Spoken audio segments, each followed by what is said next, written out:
It's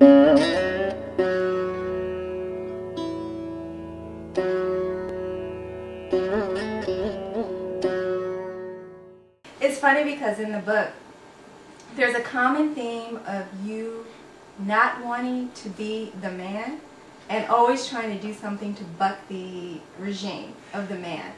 And it's just absolutely hilarious because everywhere you turn, it's like, okay, you're going to stick it to the man. But there's one part which just blew me away. I'm like, okay, this guy's really crossed the line here. You talk about becoming a black Mason. And it's hilarious because, you know, as an African American, I grew up in a time where everything was integrated, but our churches weren't integrated, our music wasn't integrated. There's certain things that just weren't integrated. And you tell a story about how you literally joined a black Mason lodge, and I just nearly fell out of my chair laughing because I can just see you walking in wanting to be a member, but you got to put us in that situation. So tell us about what that whole experience was like and what year it was. Oh, well, we're really shifting gears here because my dad was a Freemason. He was a 32nd degree Scottish Rite Mason. And when I was a kid, I was fascinated by his Masonic ring, and I'd ask him about it. And he was secretive. He was a Scorpio, and he wouldn't tell me what the Masons were. And the only thing he would say was, "It's a good organization, son." And so when I was 21, I joined the Masons, and at that time the Masons were segregated. They were. There were all white lodges and there was all black lodges. And the white lodges also had Native American Indians in the white lodges, and the black lodges were African American lodges. And but I didn't know that the town I lived in when I became a Mason was an all-white town in Nebraska, in the middle of the farming country.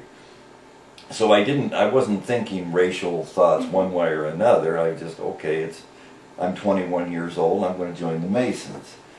And I did, and the Masons, it felt very familiar and very like I'd done it before in another life or something. It was very, very familiar. So then later, as I developed a social conscience and became more active in like the anti-war movement and the civil rights movement, I realized, it was brought to my attention that the lodges were segregated. And I asked questions. I went to high Masonic people and asked them, you know, what's the deal here? Why is there all white lodges and all black lodges, and the two aren't integrated? And nobody could give me a straight answer. So I just stopped paying my dues. I didn't make a big stink about it or anything, and I just dropped out quietly. Then 20 years later, in the mid-'80s,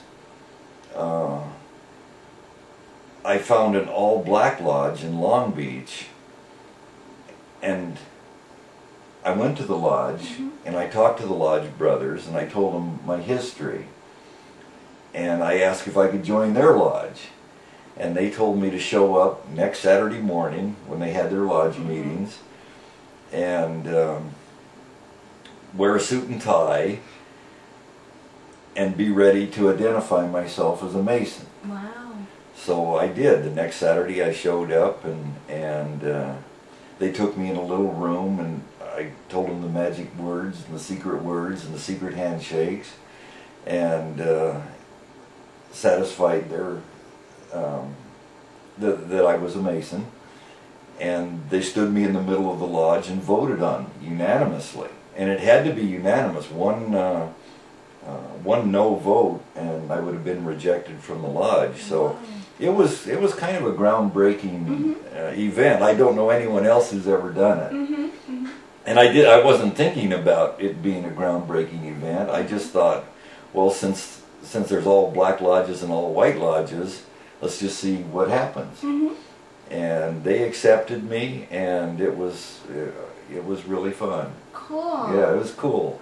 It was That's cool. very, and are they integrated today, or do you know? They're integrated today. So you may have been the one to integrate them, and I I didn't even know doubt it. I think it was just time. Right. You know, I got in a little, I squeezed in a little bit ahead. Right. Right. But I think it was time. And my brother's a Mason now, and he says that the lodges are fully integrated now. Very cool. Yeah. I don't know. I think he had something to do with it. It was just, I think it was a natural evolution.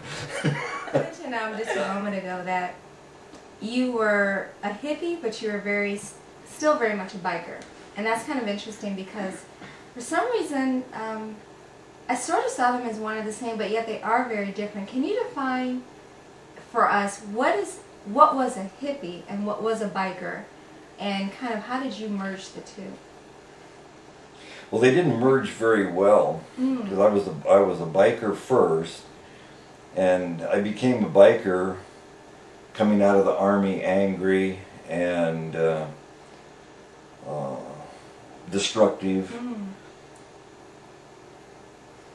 And I was very, like I said previously, very selfish and insensitive.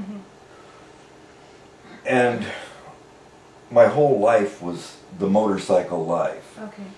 And we called ourselves 1%ers because they said 99% of the people who ride motorcycles are law-abiding citizens and are you know, straight arrow people, and we were the 1% that your mama warned you about. Okay. And so we were proud of the 1%. We wore 1% patches, and we rode outlaw, which meant that our whole life was motorcycle life. I slept in my garage. I didn't change my Levi's. We had, you know, we had contests to see who could have the oiliest Levi's. We called them originals. You got your originals on. You left a stain on the bar stool when you got up. Oh my gosh, that's disgusting. Yeah, we all carried guns and knives and chains. And we drank a lot and we took a lot of speed. Okay. So it was heavy into alcohol and speed, and living a very insensitive lifestyle.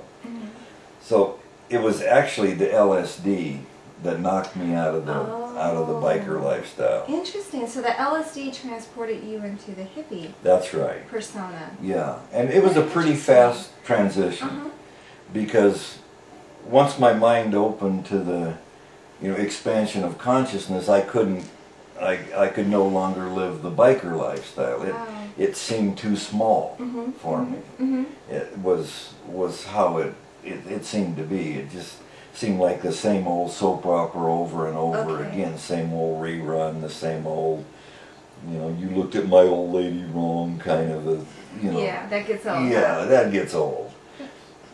So, you know, new vistas opened up, and I just sold my bike, and after I rebuilt it from the wreck, and just never looked back. There was one more point that I kind of forgot about. When I first adopted the biker lifestyle, you know, it was I was kind of pretending to be a biker, but I was living it, you know, full blast, 24 hours a day. So in my mind, I was pretending to live it, but to the outside world, it looked like I was deeply immersed in it. Okay. So, but there was always a part of me that was kind of detached and sort of like anthropology professor looking at it. You know, like I was going to live with the natives for a while, and I had to do native kind of things, and that's, you know, that's kind of how it was with the bikers. And many of them were much older than I was at the time, and they wore Nazi emblems, and they had Nazi tattoos. That's intense. And I was so naive that I thought the reason why they wore the Nazi emblems and insignias was because they were just trying to shock the straight people. But what I found out, the longer I lived the biker lifestyle, it was hardcore. Yeah. They were for real. Yeah. And I couldn't accept that either, because I've never had those kind of feelings, and so that was another reason why I got out of the biker lifestyle. It just wasn't comfortable. I wasn't 100% fit. Right. Yeah, for that.